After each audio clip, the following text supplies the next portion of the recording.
মুসলমান হাসিকত 8 নম্বর হাদিস শরীফ আহদিস দিনাকা আকিবিকা লামাজুল কালিমা শরীফের অর্থ তোমার ইমানকে খাঁটি করো অল্প আমলি নাজাতের জন্য যথেষ্ট হইবে। 2 নম্বর হাদিস শরীফ খায়রুকুম মান তাআল্লামা কুরআন ওয়া আল্লামা হাদিস শরীফের অর্থ তোমাদের মধ্যে সর্বোত্তম ওই ব্যক্তি যিনি কোরআনকে শিক্ষা করেন এবং অপরকে শিক্ষা দেন।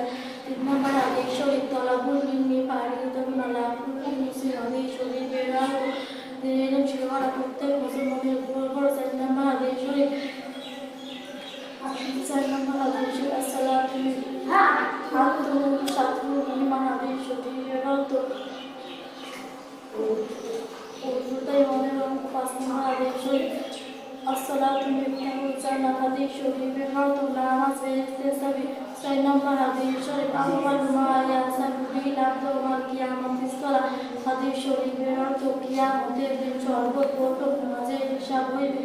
7 নম্বর হাদিস শরীফ ফাদলুল আলিম মিনাল আবিদি কাফাদিয়াল আহনাফ হাদিস শরীফের অর্থ তোমাদের মধ্যে সর্বাপেক্ষা ছোট ব্যক্তি হইতে আমার মতবাদ যত বড়, বেইলম আবিদের চেয়ে একজন খাঁটি আলেমের মতবাদ